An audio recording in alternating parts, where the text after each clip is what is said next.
What's up? How's it going? I hope that you are all doing so well as always. We are keeping up actually with our Mandalorian reviews. So far so good. Only been 2 episodes, but I'm staying strong. So after I watched the episode, I asked you guys like genuinely in the live stream if any of you were even interested in seeing my review at all to it, since it was a little lackluster compared to episode 1. But yeah, some of you guys were like, sure, just review it anyway. And so, but for the sake of holding myself accountable and in the name of consistency, we are here today. And we're gonna do it because I really been making it a goal to film these review videos and just like debrief and share my thoughts. You know, not like my opinion means anything, but if you guys are enjoying them, then I'm happy. So thank you so much for being here. And let's just jump right into it. So I think the first 5 minutes of the episode were an awesome continuation of where we left off with the previous episode on Tatooine. I liked that it pretty much picked up either immediately after where we leave off, or if not, very shortly after from the first episode. As you guys know, the continuation is something I want from this show. I want the episodes to blend into each other so it feels more like a consecutive storyline, so I was a fan of that, of course. And what I like is that the episode pretty much jumps right back into the fact and kind of slams you in the face again with the fact that Mando still has a target on his back. It reminds you that he can't let his guard down and that they're still technically on the run and that this is gonna clearly be an ongoing issue for them no matter where they go. Plus that little segment there as he's defeating the other bounty hunters was truly like the epitome of his fatherly figure coming out. Like the most of his like parent instincts that we've like ever really seen from him, I feel like. Like he's always kind of expressed care, obviously, towards baby Yoda, but I feel like this scene in particular really solidifies like, oh, if you mess with him, like he will come for you if you touch a hair on baby Yoda's head. Like him, that line where he insinuates that he will ruin that dude's life if he hurts baby Yoda at all, like is so just boss.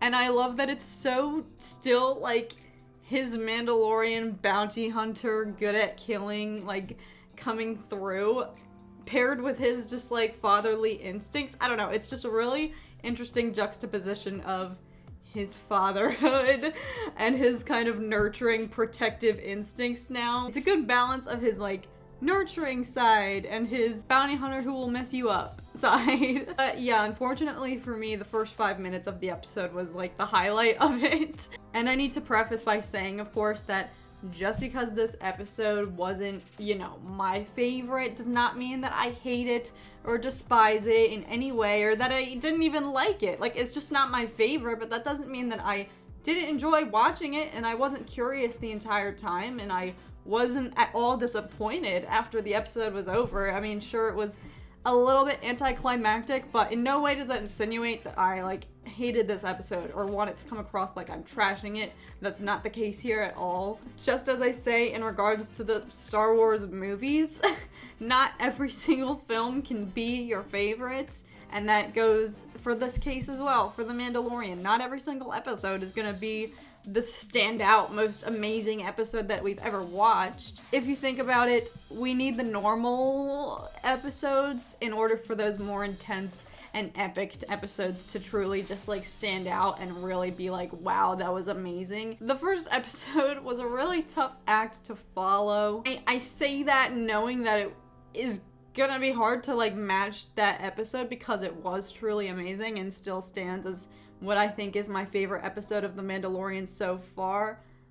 But the second episode was just a little bit lackluster in comparison. I mean, the previous episode was just stellar. It was just stellar. And so coming off of an episode, setting our expectations up like that, you know, this kind of was a little bit of a awakening to be like, oh, okay, we need to have the more tame and normal episodes in order for, you know, the big guns to really stand out in the season. But like everyone is kind of theorizing, I think this episode is hopefully a part of a larger scheme within the plot. And this episode did establish a lot more character development and really solidified Mando's kind of newfound nurturing paternal instincts with Baby Yoda and showed a little bit more of their like blossoming relationship, which was really cute to see. Of course, I am a fan of Baby Yoda, always have been, always will be. I don't think at all that they could overdo his cuteness in any way or do it to the point where it's just kind of like a broken record. Like,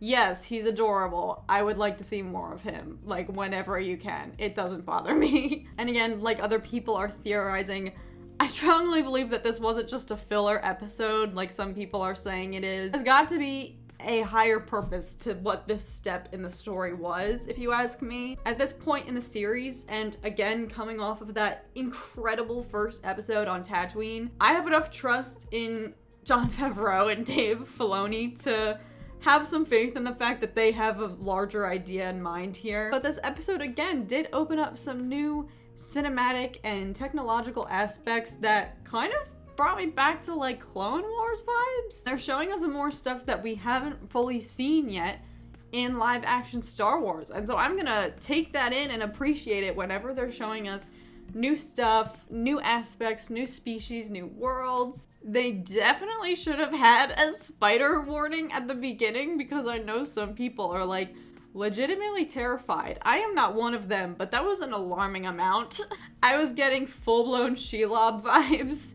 Shout out to my fellow Lord of the Rings fans. Let me know if any of you were feeling the same way. And all of that with thousands of spidery things paired with this new creature that they introduced who makes her passage with Mando. Again, just really brings me back to like Clone Wars vibes. That show does a lot of world building and really makes an effort to explore and introduce new creatures and new species and new worlds or planets, and seeing those kinds of vibes and the exploration of new territory and new creatures, you know, translated into live action here. That was interesting to me, and I do appreciate that they were making an effort to do some world building and try some new things and show us stuff that we haven't necessarily seen in live action Star Wars before. I think it's cool. I thought the snowy planet was cool. It was a really unique cinematic and just mood shift from, you know, the deserts of Tatooine, which was really cool. Overall,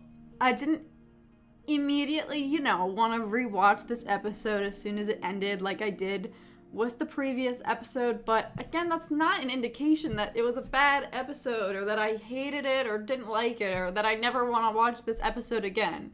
Overall, I really do have a lot of trust and faith in Dave Filoni and Jon Favreau and their whole larger vision for this storyline or whatever piece of the plot that this may be. They're the dream team, and I really just think that they're too smart to waste time on a filler episode at this point in the season, knowing that there's only 8 episodes per season. Like, I really just have enough faith and trust in them to feel like they know what they're doing, and I'm just gonna leave things in their hands. And whatever they give us, I'm gonna enjoy it, and I'm gonna take it in and appreciate it. Again, that doesn't necessarily mean I'm gonna be obsessed and in love with every single episode, but that in no way means that I wasn't, you know, happy to watch it or enjoy watching it. Like, I wasn't miserable watching this episode.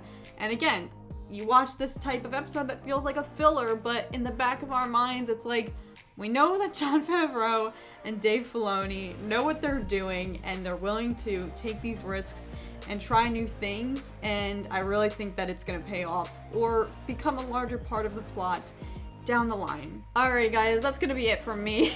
Again, I really debated whether it was even worth me sitting down and filming my review of this episode, but I really want to hold myself accountable and film, you know, continuous reviews for the episodes as they premiere. So let me know what you guys thought of this one. I'm seeing, you know, mixed reviews and stuff of it. I'm seeing people saying that this was like an amazing episode and they loved it. And again, I don't want it to come off like I hated this episode, but I'll just reiterate the fact that the previous one was such a tough act to follow. Let me know your thoughts. As always, keep it kind and keep the comments clean, and we don't have to bash Frog Lady like I've seen going on Instagram. Like, we can share our thoughts, but still be kind and considerate about it. And again, like I always say, they could literally make a Star Wars movie or show or episode about anything at all, and I'm still gonna watch it, and I'm still gonna enjoy it. Alrighty guys, thank you so much for watching. Hope that you guys are doing so